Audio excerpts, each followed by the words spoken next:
So self-talk is what you're saying about the situation. Self-awareness is what's allowing you to say anything about the situation. Self-awareness gives you options on how to feel.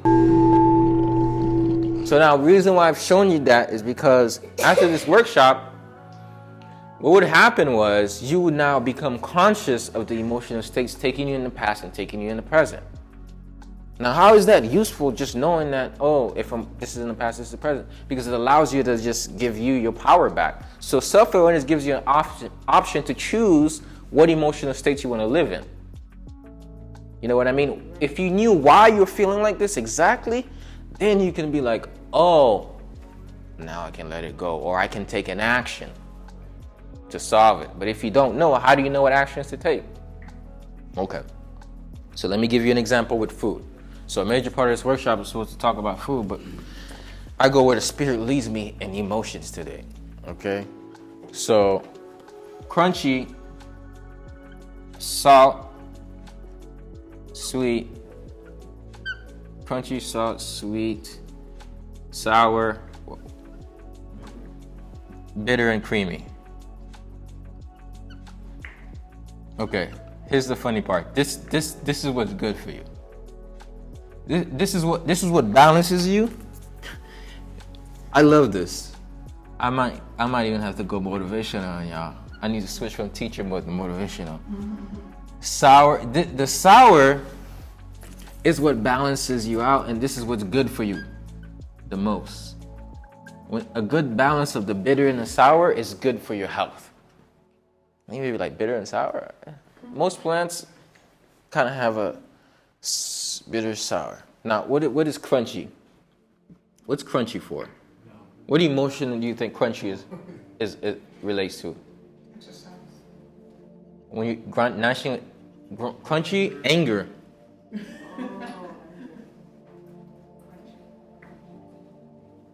You know, like, actually, is crunchy anger? Salty. When somebody says they're salty, what does that mean? Oh, she's salty. They're in the feelings, right?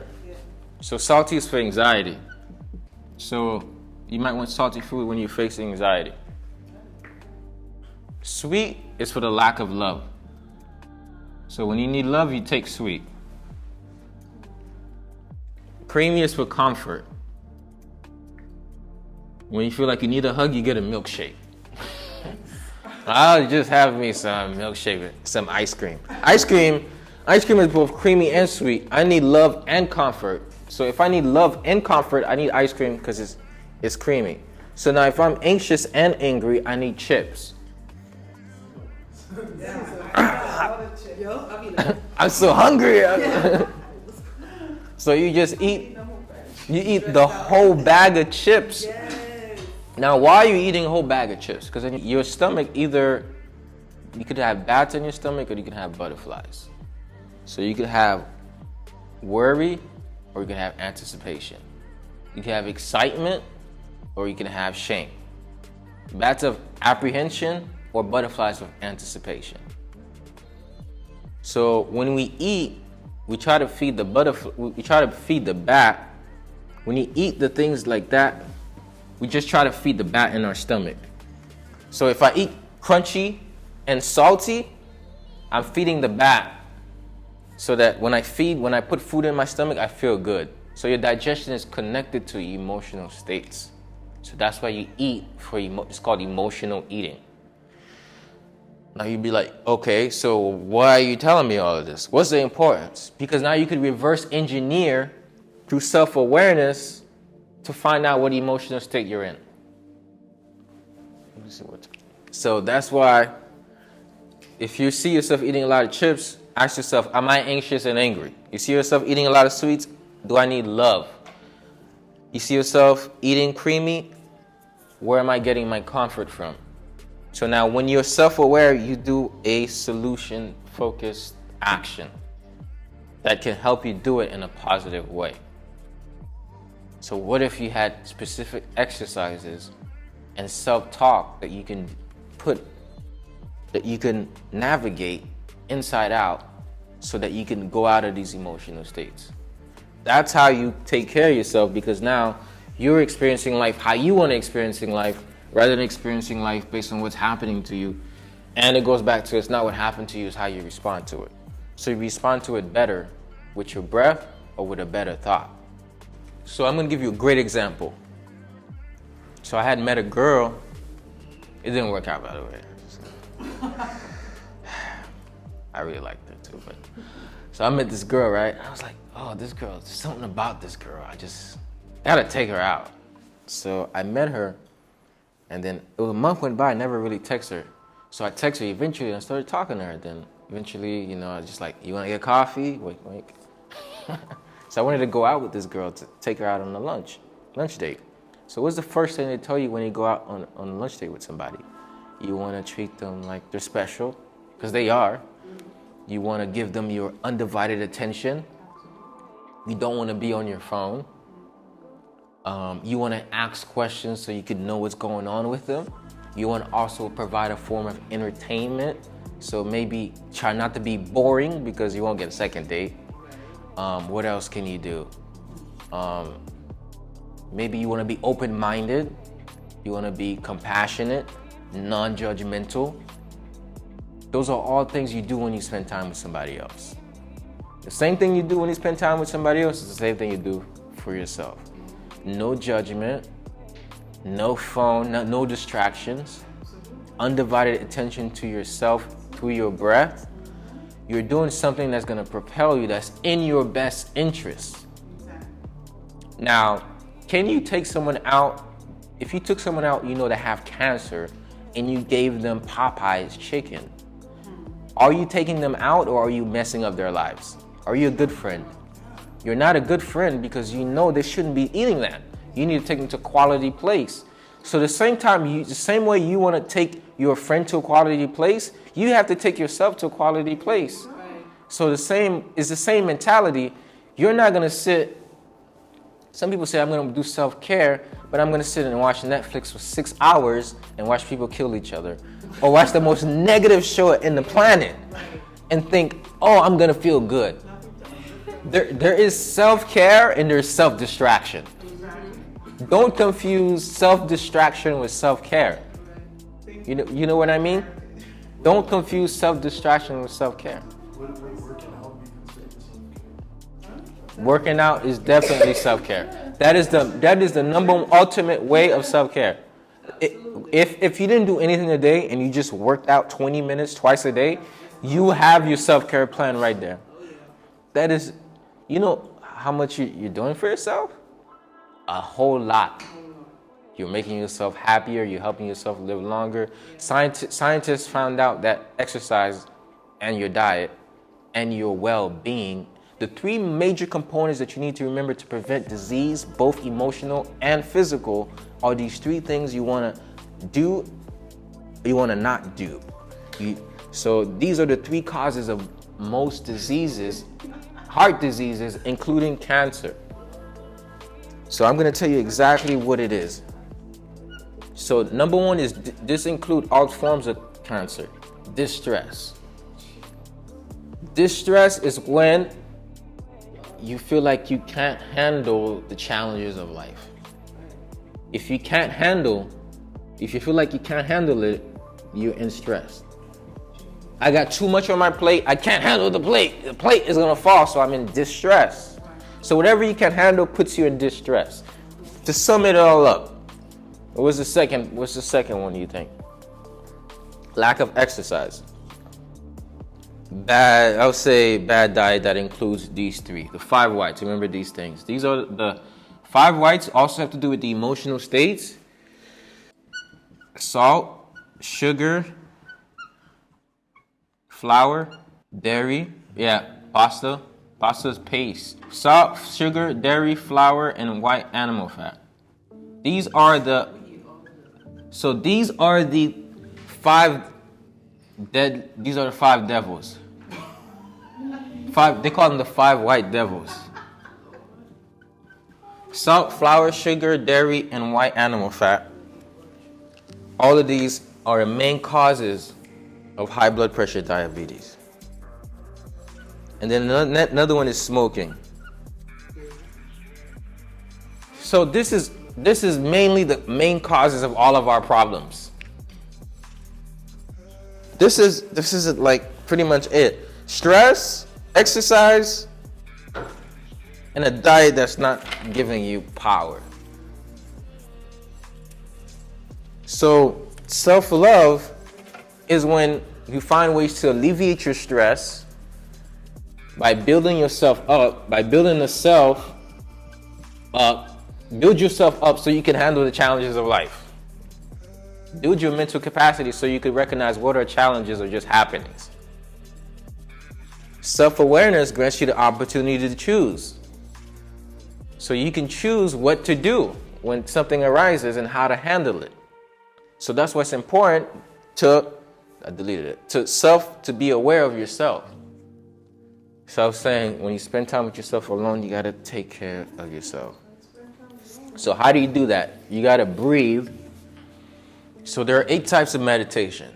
We're not going to talk about them. There's standing, there's moving, there's you could literally say a mantra. You can say a mantra and meditate. You could do some movements and meditate. There's different types of meditation that will allow you to give you more power so you can handle the challenges of your life. How do you spend time with yourself all day? Yeah, explain that. When I'm saying spend time, it seems like there's a transaction. Spend, like I'm going to extract 1 hour, and that's going to be like a time I'm spending. Like whenever you say, let's come spend time with me, give me an hour of your time. Right. Let me get an hour of your time. So it's like you actually, why would you come to yourself and say, hey Ed, can I have an hour today, please? Please. Just 1 hour. Please. Can you give me 15 minutes? Okay. So I guess it's the meditation then, what I'm saying. But so that time where you can kind of just. so that's undivided time. That's the time you spend undivided with somebody. That's when you take yourself on a date. Now you know how you take a girl on a date, but you have to text her all day. No. But back then, like if you were younger, when you're younger, the younger generation needs you to text them consistently or stay in contact, right? Now, are you spending time with them or are you just acknowledging their presence? Oh, how are you doing today? Are you doing okay? Is everything okay with you? Do you need food? Oh, let me send you something so you can laugh. Let me send you a meme. Oh, okay. What happened? Oh, what are you doing? All of those questions you ask a girl, you can ask yourself. You don't. I'm just using this example because these examples work too. So whatever you do for that person, you can do it for yourself all day, every day. So although you're not giving your undivided time, you can check in throughout the day. Let me just be quiet in my mind. Mm-hmm. Be quiet. You've said all the solutions to what's not a problem. No, I want you to. So nothing you're experiencing is a problem. It's an opportunity for self-mastery. Nothing you're experiencing is a problem. It's just an opportunity for self-mastery. Oh, if I can master this piece, then I can have a great quality of life. So you said a couple of things. But this is how I meant by you could have time for yourself all day. So you may need a specific time. It's like a spa, right? I need to go to the spa so I can get away from everything. That's a date you have with yourself. But if I only look towards the date in this relationship with myself, it's only the date, then am I gonna enjoy the relationship? If I have a husband, it's like, oh, I'm a guy. If I have a wife and it's like, I only look forward to her Saturday, then all my life sucks. So if you have 24 hours and you only have 1 hour for you, then that's not enough. You're gonna still have that hour, but the concept of mindfulness, which is the biggest thing out there right now, and they're proving that this is the way to enlightenment, is that even in the midst of circumstances, you can still be a human being and not a human doing. Everything can be meditational. Everything can be meditational. This takes time and practice. You have to get in the practice. You have to spend 20 or 40 or 20 minutes twice a day doing some sort of breathing pattern. So that's called meditation. so that way you can become aware. So that way you can be in the present moment. This is not going to happen overnight. This is not going to happen after this session. This is just a light bulb that I'm giving you. I'm clicking one switch. Now I realize I don't even have enough time in these workshops to give people all the practicality I was trying to. That's a seminar that I need to do. But what is that doing for you is it's allowing you to see. Education, books, knowledge, resources. When somebody speaks to you, what does that do? It's a staircase. You get on the elevator every time, you can get higher in knowledge and wisdom or understanding. Don't stand underneath your old beliefs and call it understanding. Don't stand underneath your old way of being, saying this is the only way I can be and call it understanding. You have to step above it. You have to take a new floor. You have to climb up the ladder of your mind. So first, before you climb up the ladder, there are foundations. Foundations are rods of support that support something over time. So now, how do you build a solid foundation? What's the foundation of all your experience in your life is your mind, the quality state of your mind. So you have to work on your mind. So it takes a lot of time before you can even understand how to be quiet in your own mind or how to calm yourself in the midst of it all. So I can be really typing.